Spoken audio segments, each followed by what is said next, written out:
Matt, I'm going to be your tour guide this afternoon as we cruise to Milwaukee as the city of Milwaukee in 1846.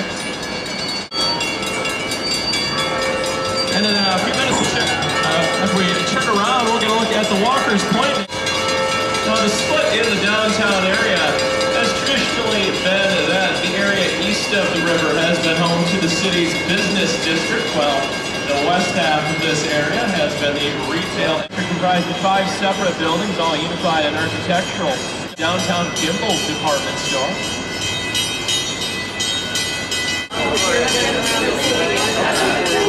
Building in the city. The structure putting into view now, sitting for the Wisconsin Avenue Bridge to both sides of the boat this afternoon. Actually, miles going from the Brady Street neighborhood all the way up to the city festival ground. This was an attempt to try to isolate the east side. 30s, a lot of these streets here in downtown actually instantly turned into Grand Avenue.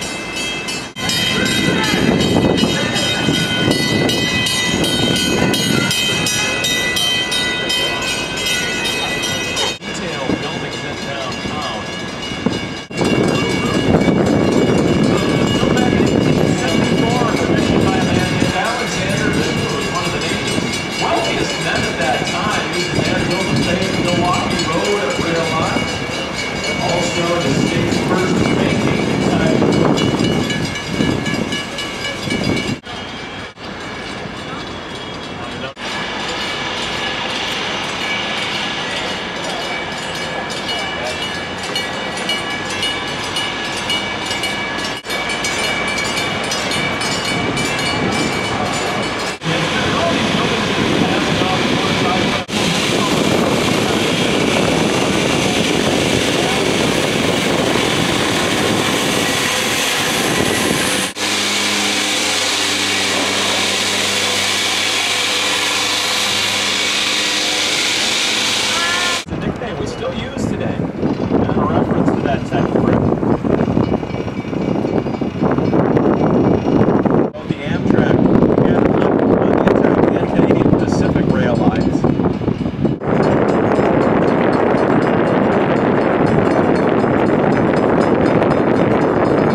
The original settlements here were set up by a man named, as well as the condo building just on the other side of the Broadway Bridge. Were both at one time factory space, each dating back to the early 20s.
She just asked not to take.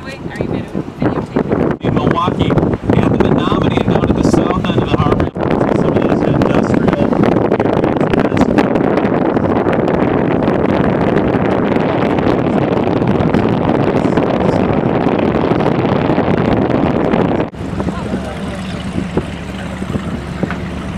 Steeples of St. Stanislaus Church, another landmark South Side church.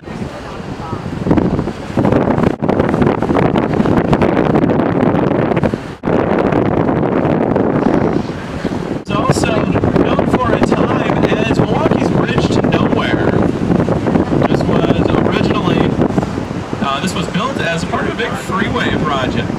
Now, shortly into work on that project, it was shut down.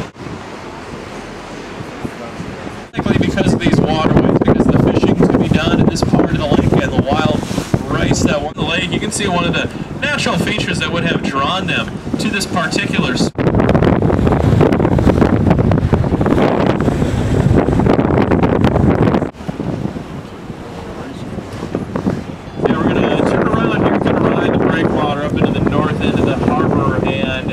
This afternoon, we'll pick things back up when we get up to the McKinley Marina area.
Capacity here for about 600 boats, and as you can see, now in the post-Labor Day season, a lot of those have already been pulled out of here for the year. But this is white buildings. You can see a tall stone tower. That is the North Point Water Tower, built in 1860. The city used for bringing lake water into Milwaukee for drinking.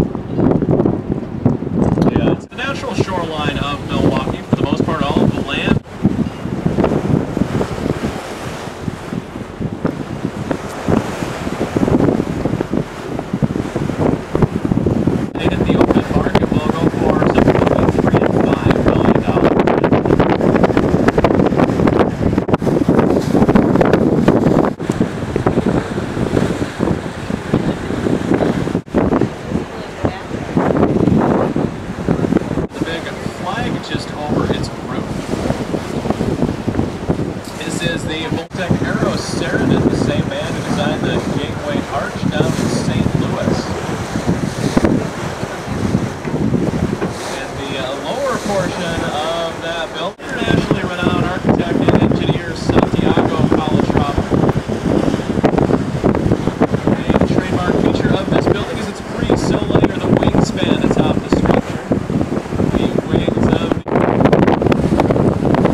South of the U.S. Bank Tower, where that parking garage is today. Lake Brewery began making beer in this city. Now, they were never able to really get a big share of the market here. All right, our question number one this afternoon. We're looking for the first two people who can... Miller, Pabst. Oh, all right, got that one in the back. That was the Miller, Pabst, Schlitz, and Black. Summer attack on Milwaukee.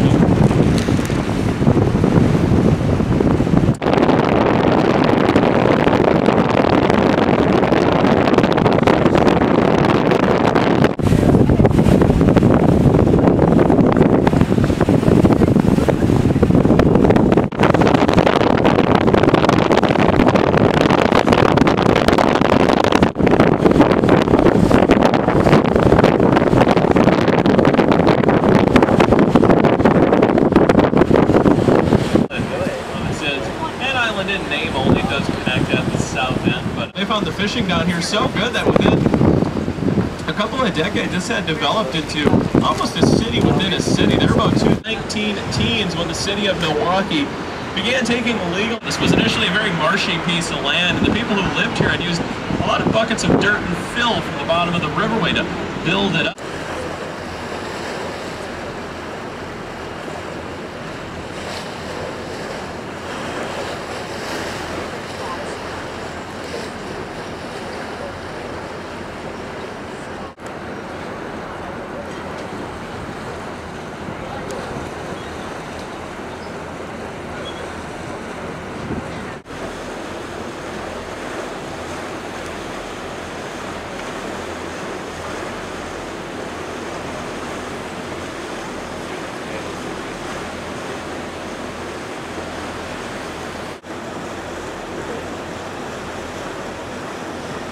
Was something of a slum. This is a very blighted area, and it really wasn't until the city began to sort of reimagine how it would use this part of the river that the Third Ward finally came back.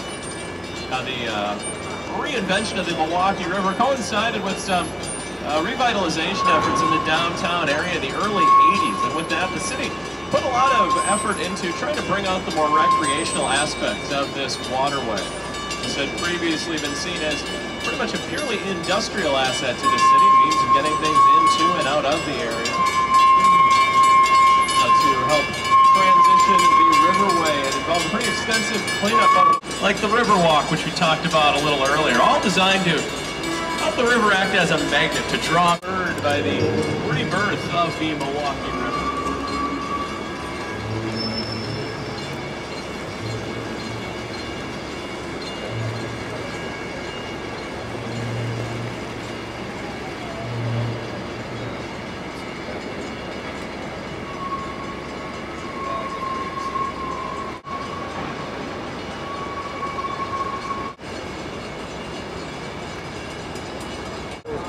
You get a look at the last operating factory in the Third Ward, the Huffco Shoe Polish Company, still making shoe polish here after about 65. One of the largest shoe polish factories you'll still find in the U.S. Is how they helped it to develop as an industrial power, and how they continue to serve the city today by being a big part of what draws people from all over the country and all over the world. And a lot of folks like those up ahead of us at the Ale House enjoying a good meal and a few glasses of that stuff that made Milwaukee famous. And of course the Waterway has also offered us a great look at the city this afternoon, and I want to thank you all for joining us for that. Thank you for joining. And if anybody had any questions on anything we saw today, you can see me when we're done. I'll be at the top of the ring. God, Mama, you gotta go to the bathroom.